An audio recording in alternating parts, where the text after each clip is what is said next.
Hello everyone, Rurikhan here coming at you with another Dark Souls 2 episode, and this particular episode is not so much theory crafting, but much more hands-on that I actually had a chance to do at E3, because as you guys are aware, Dark Souls 2 was most likely one of the things at E3 that I was most excited to check out. So obviously, as you can see, I am donning the hat of Souls, bringing you guys as many news as I possibly can in regards to Dark Souls 2. So let's get right into it. So first of all, let me explain where I got this information from.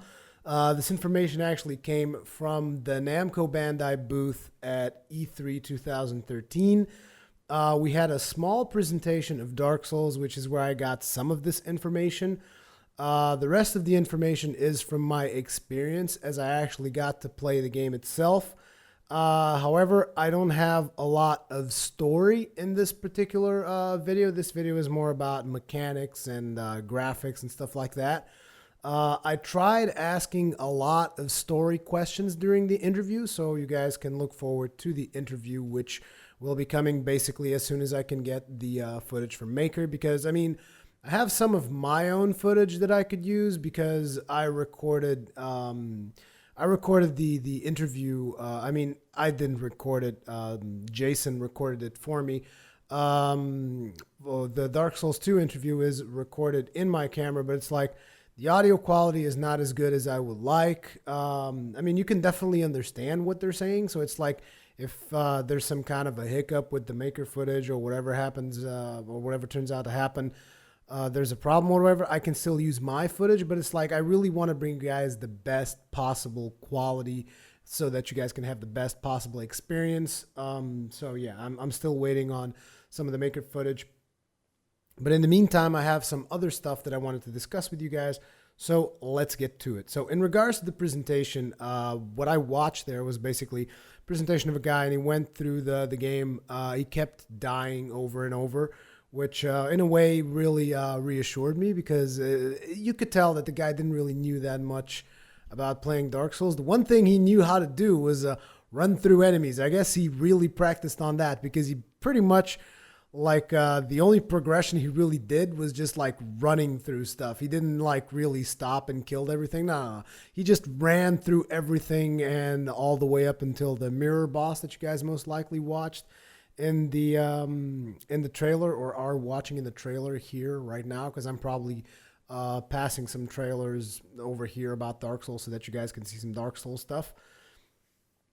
But yeah, so the very first thing about Dark Souls 2 that they really wanted to emphasize is the fact that the game is on a new game engine. And let me just tell you, it definitely is a new game engine. Like, I played it. It definitely felt like a very different engine than what we've had between Demon Souls and Dark Souls.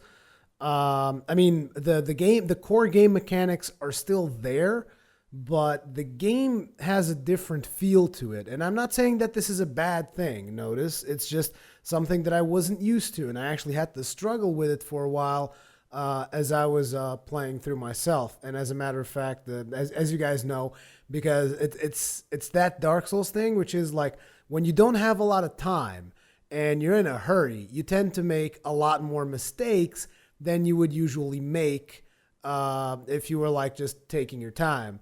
So that's definitely something that happened to me when I was playing through. Like, I died a whole bunch of times until they basically just like kicked me out. But anyways, I'm just saying that you will definitely be able to notice that it is a new game engine, and you will notice some differences, some key differences in the gameplay, which we will get into a little bit further ahead. Now, something else that he talked about during that presentation was character creation and customization. And why am I referencing this particular bit? Because it is actually important. Here's the thing. Take what I'm about to say here with a grain of salt, because as the guy was explaining this, it didn't really seem to me like he was 100% sure of what he was saying. So what I'm about to say, just take it with a grain of salt, but this is exactly what the guy said, okay? So he said that instead of actually picking a class, like let's say you pick a warrior or you pick a sorcerer or a pyromancer, and like your stats are picked for you and all that stuff, depending on the class that you pick as you begin to play Dark Souls 1. In Dark Souls 2, it's actually going to be different. According to what he said, it's like you're going to pick Here's the thing. He said two different things, right? So the first thing he said is you'll pick character parameters and a character will be generated for you. So someone in the room asked for clarification. And amazingly enough, I was just so nervous looking at all this stuff. I didn't even think to ask for clarification. But anyway, someone else asked for clarification. And this is what he said. He said, the game's going to ask you a couple of questions. And as you answer those questions, like I'm assuming that it's going to be stuff like, would you like to be able to block more hits? Would you like to be able to attack faster? I'm assuming that's going to be the nature of the questions that they're going to ask, like, would you like to use spells?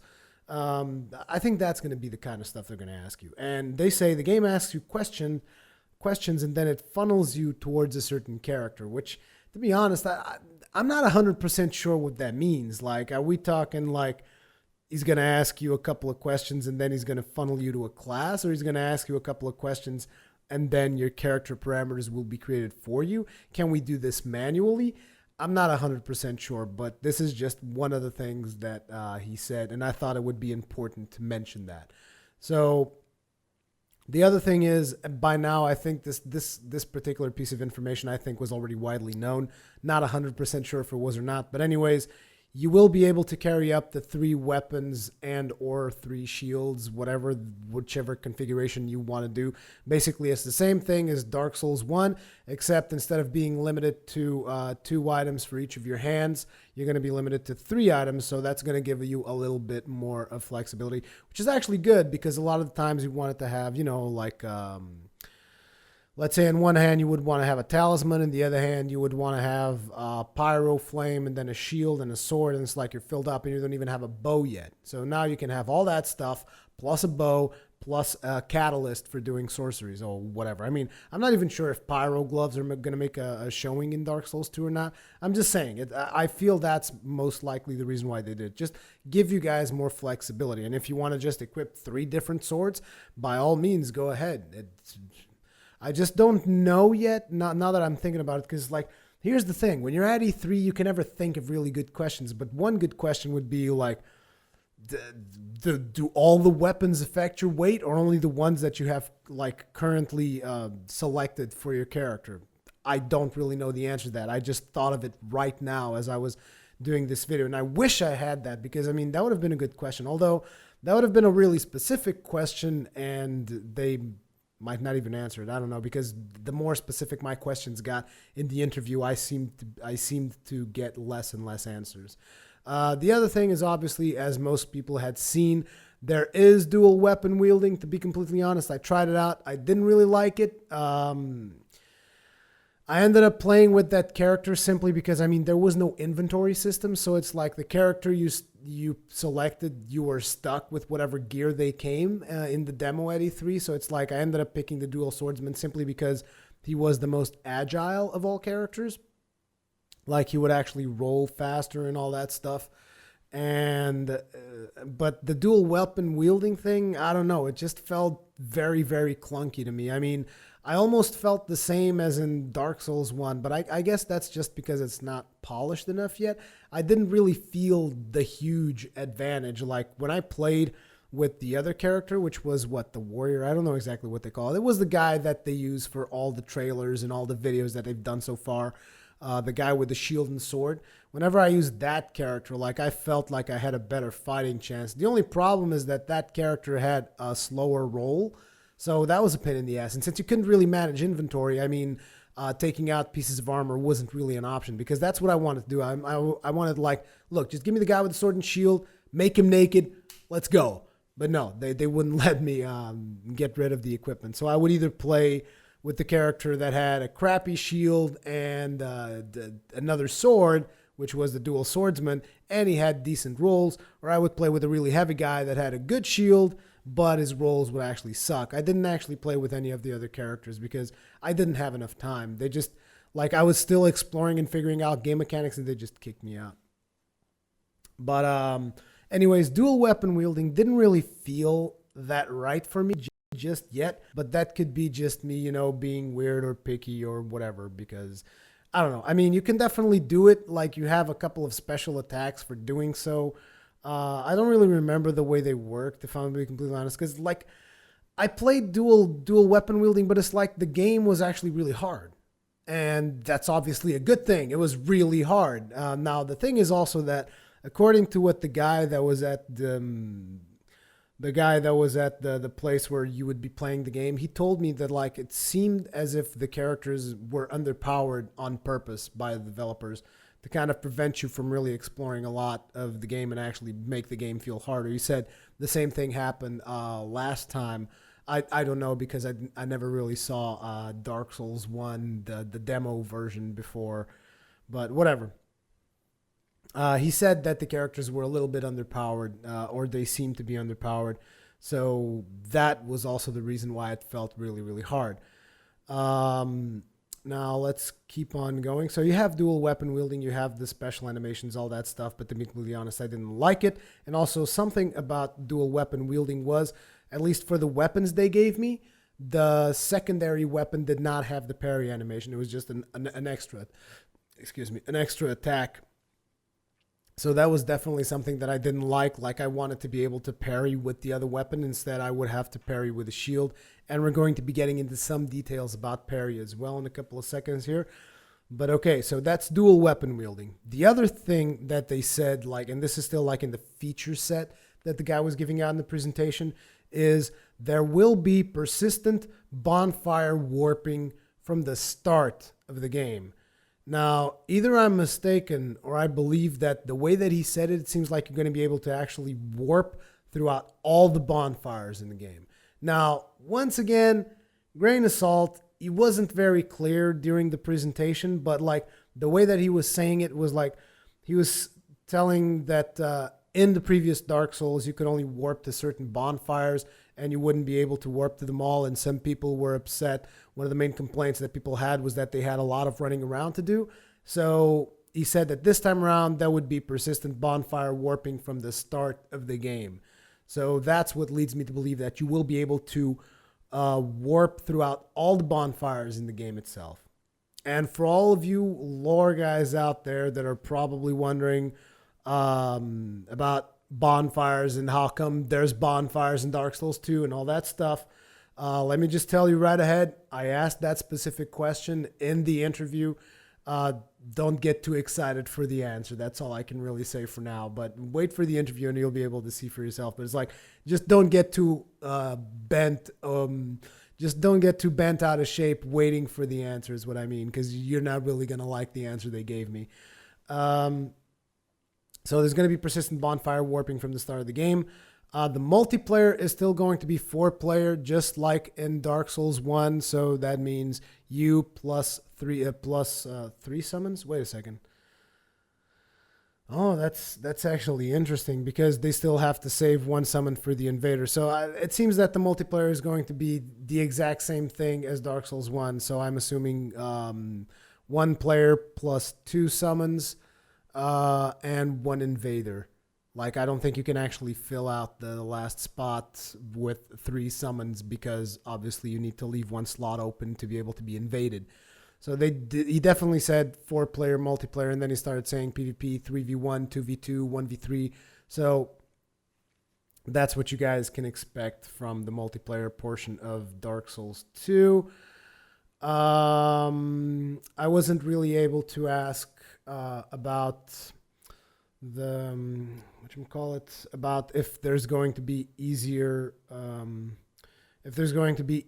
grouping with friends. At least I don't think I was able to ask that during the interview. I mean, I haven't watched the interview. I've just been like working on a whole bunch of E3 stuff, but don't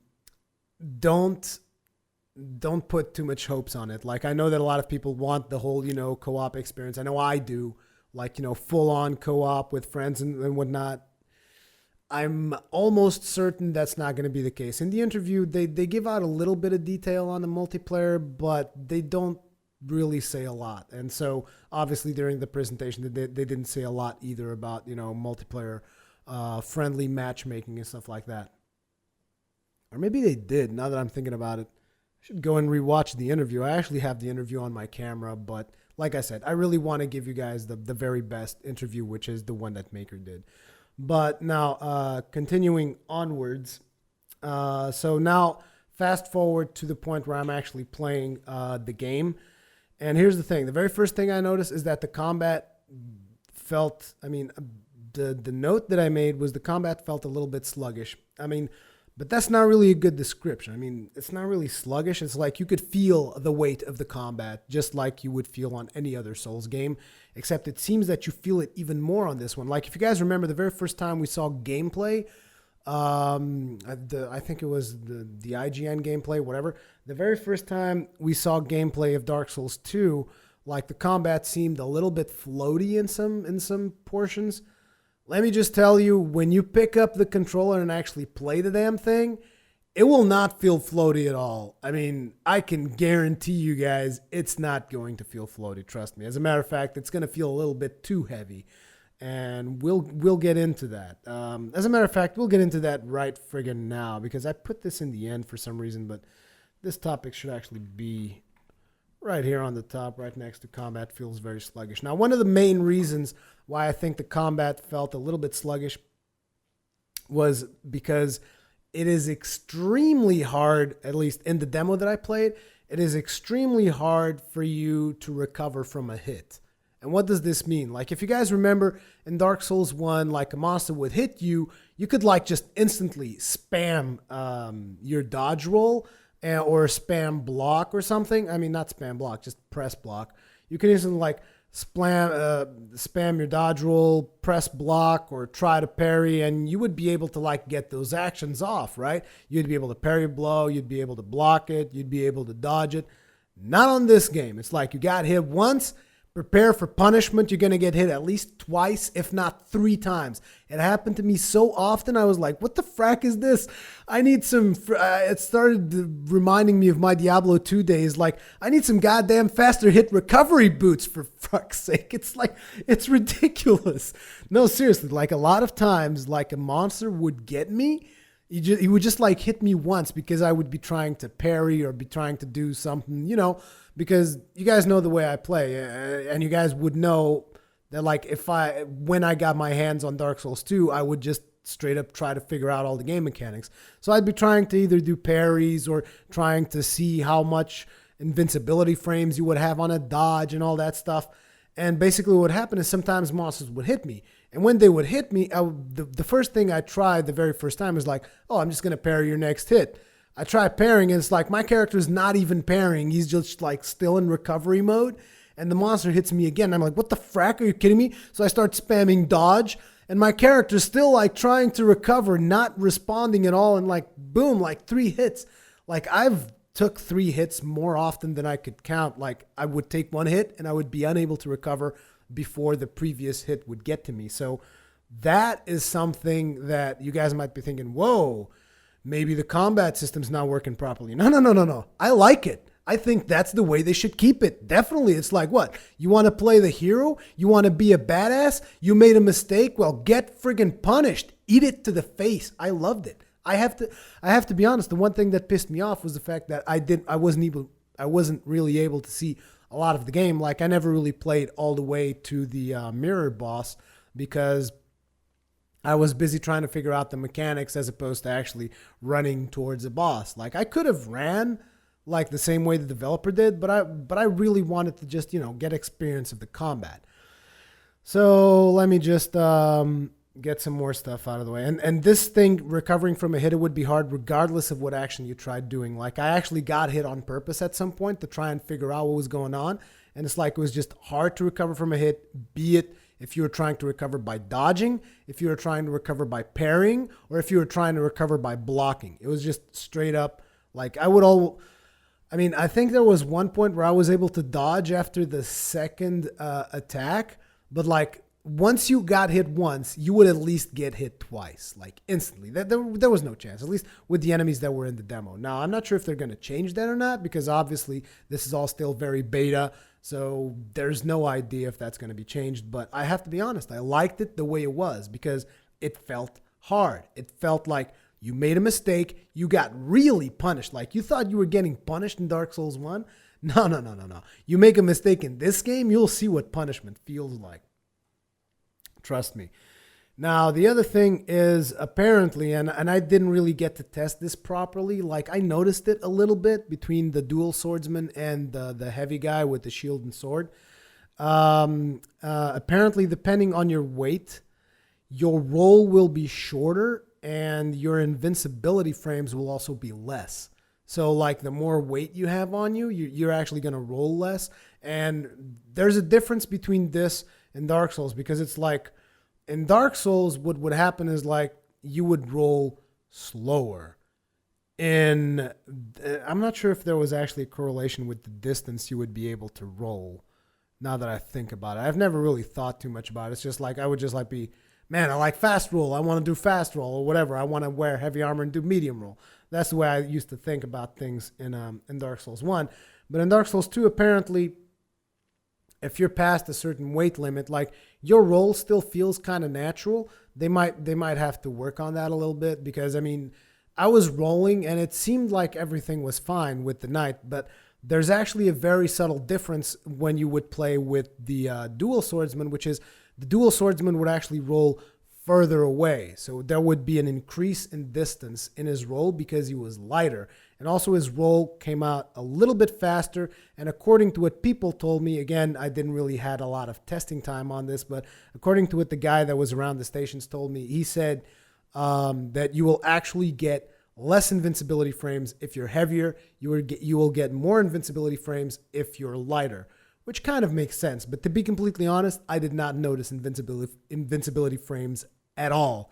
Like most of the times, even when I was rolling, if a monster was close enough to hit me, you would be able to hit me. But I mean, then again, invincibility frames is such a short window that I might have just missed it. So while we're on the subject of invincibility frames, here's something that I just loved when I saw it happen. So I'm going through the game, right? I'm doing some backstabs and stuff. And there is new backstabs animations. And I was like, yes, new backstab animations. It's like, depending on the weapon you have, your backstab is going to be different. Like for the weapons that I used during the demo, the backstab was actually your character would come up behind the monster. You would like punt him with the blunt end of the sword, like, and then the character would be like all crazy, and my character would just like start hacking away at him like 3 hits or something. That was considered the backstab. And in the end, the monster would be on the floor. So that was really cool. And I also did a backstab with a sword, like the large sword, because the knight guy, he had also a large sword. So I did backstabs with that too. And the animation was different as well from the other sword that I had. So you guys can expect to see new backstab animations instead of the same old stuff always. I mean, then again, certain weapons did have different animations in Dark Souls 1, but I think there's going to be even more variety this time around. And the other thing that I really, really loved about backstabs was the fact that I'm just, I'm going through the game like Dark Souls 1 style. It's like there's 2 enemies there. I'm just going to go behind one, backstab him, and I'm going to be invincible, right? Right? No. So I'm doing a backstab. The other mob is just like, oh, you're doing a backstab, are you? He 2-hands his weapon and he just smacks me. And it's like, it seemed to me like I was taking reduced damage because I was doing a backstab. I'm not 100% sure if that was right because I didn't take that much damage when he attacked me and he definitely didn't interrupt me. But it definitely opens up the possibility that like maybe they'll be able to break your guard while you're backstabbing someone, thus preventing the backstab. So that was cool. I really, really liked that. I loved it. I was just like, yes, it's like nerf those backstabs a little bit because right now for me, it's just, there's a lot of stuff that's just way too easy. I just run around everything, backstab it. Also something else, while we're on the subject of backstabs, let's talk a little bit about parrying. So parrying is either a lot harder than in Dark Souls 1 or it was straight not implemented. Now, what the guy told me at the booth was he just said that parrying is actually a lot harder than in Dark Souls 1. Now, whether or not that means that parrying is so hard that I just wasn't able to do it, that's one thing. But it's like, if you guys been seeing my videos, like you guys probably noticed, I've been getting pretty decent at parry. And I was not able, in my small playtime session, I wasn't able to pull off one successful. Well, I think I pulled off a parry once, but I wasn't able to riposte. So I'm not sure if maybe the ripostes weren't there. I mean, I know that at some time I definitely did something with the dual swordsman where I had a small shield because dual swordsman came with a small shield, and I just like I hit the monster with a shield. It felt almost like you were actually shield bashing as opposed to actual parrying. So I hit the monster with a shield, and the monster like stumbles a little bit and falls back. But I was trying to attack and like nothing was happening. I wasn't even hitting the monster. So I was like, I don't know what's going on. I'm not sure if there's something wrong. The guy told me it's your timing because you're supposed to parry and then wait a while and then go up to the monster and attack. I don't know. I tried doing it a whole bunch of times, and it's like I think I got the monster to fall down like 2 or 3 times, but I was never able to get a riposte. Now, I'm not sure if that means that it wasn't implemented or what the hell was going on, but like backstabbing still felt really natural. The one thing that's weird is that when you actually get into a backstabbing animation, now it's so much more fluid that a lot of times, like, I mean, not times, but like the first times you'll do a backstab in Dark Souls 2, it just feels so natural that you're like, oh, I don't think the backstab landed. Because you know how in Dark Souls 1, when you're about to do a backstab, it's like your character magnetically attaches to the enemy to a certain position and then just stabs him? Nothing like that happens in Dark Souls 2. It's just like you go up to the enemy, you do the backstab. Once you do the backstab, it's just your character just starts doing the backstab animation, and there's no like magnetic approach. Like everything feels a lot more natural, which is again definitely a clear-cut evidence of a new engine. Now, we covered parry, we covered backstabbing.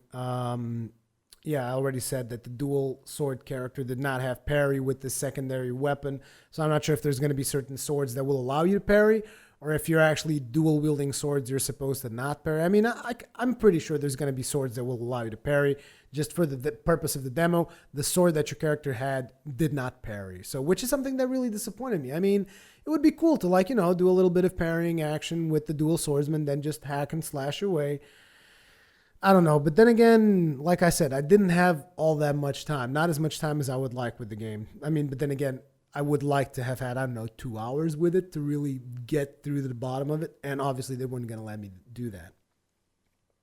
Now, in terms of graphics, because they're really emphasizing the graphics and whatnot, let me just tell you, I saw the PC version during the presentation. It looked amazing. And then I played on the PlayStation 3 version. It looked pretty decent. I mean, I'm not going to say that it looked as good as the PC version because that would be a flat out lie. Like the PC version looked tons better. It ran tons faster, which is also a good thing because it definitely tells you that they developed this time with the PC in mind as opposed to just porting it out. So the PC version actually looked a lot better, ran a lot better. It was just like overall a much superior experience to what I had on PlayStation 3. Now, this doesn't mean that the PlayStation 3 version sucks. It was running just fine. The game looked just fine. It's just you can tell that it's a console game of our current generation. It's not like something that looks any better than that. So just keep that in mind. It's like I'm not saying that the PlayStation 3 version looked bad. As a matter of fact, all the versions that were there for people to play were all PlayStation 3 versions. Which is interesting if you consider that Microsoft actually put Dark Souls 2 in their press conference, and then like to make it up to them, Namco Bandai just puts all the playable versions of Dark Souls 2 on PlayStation 3. Now I'm sure that there's absolutely no relation there, but it's just like the fact was that the game was like the playable version that they had for the general public was full-on PlayStation 3. The graphics looked excellent, like in both systems, let's be honest. I mean, they looked better on the PC, obviously, and they ran better on the PC, but they still looked pretty good on the PlayStation. The physics as well, like, the cloth physics, all that stuff looked pretty damn sweet. And essentially the lighting is like the biggest deal. You guys will notice, like when you guys play Dark Souls 2, be it on your PlayStation 3, your Xbox 360, or your PC, you guys will notice like the lighting is a huge change. It really sets the mood a lot better than than in Dark Souls 1, which is, again, more evidence of that new engine. And it's just, the lighting is, it's just that one thing. Like, if you guys remember when I discussed it the very first time, I'm not sure if it was during the gameplay or just like, I think it was the very first time I saw gameplay of any kind. I said, the lighting looks amazing. That's definitely the case. The lighting looks just friggin' amazing. Now, like I said previously, the inventory system wasn't in place, so I didn't really get to play around with that too much. I saw a little bit of the Mirror Knight boss fight, and it looked friggin' amazing. Like, at some point, the boss was throwing lightnings all over the place. The boss will pop out a minion every now and then from the shield. You guys probably saw that in the trailer. Same thing happens during the fight, but I didn't really get to see a whole lot more of the fight itself. The one thing I noticed is that everything the guy did when he was fighting was just like running away and healing. So, I mean, I didn't really get to watch all that much. And at a certain point, I was like, man, I should just run through this whole demo and try to get to the boss. And that's when they kind of kicked me out because I died at some point. And the guy had told me previously, like, look, dude, you get one more death and then that's it. I mean, he didn't say it like, you know, like kind of like, man, you're pushing it or anything. No, he was just like, look, it's just, there's a lot of people waiting to play. And I look behind me and I'm like, oh, okay. There was just like this big line of people behind me waiting to play the game. So yeah, the Mirror Knight boss looked really good. Now, if you guys remember, at some point, a lot of people were concerned with the whole thing about him blocking 100% with the torch. Let me just tell you, the torch might as well not block because the damage, I tried doing that. I'm just like holding up the torch and blocking. Trust me, it doesn't work like that. Like, I instantly got the crap beat out of me with that stupid torch. As a matter of fact, it's like, let me tell you what the enemy did to me, and you guys are going to laugh your asses off. So I'm blocking, right? One of those turtle guys, you know, the ones with the shell on the back. The guy just like, they were calling him Heavy Knight or something in the Namco press room. And like, so I'm trying to block him. I block, and like my character staggers. And once again, once you start the staggering thing, it's like a pain in the ass to recover. So I'm trying to recover.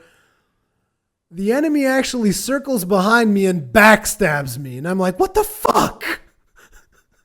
He actually backstabbed me. And trust me, his backstab animation was pretty awesome. It was kind of like, it was a little bit like this. Look, I got a big mace, and this is my backstab. He came up behind me and smash, I'm dead. And I was like, what the fuck was that?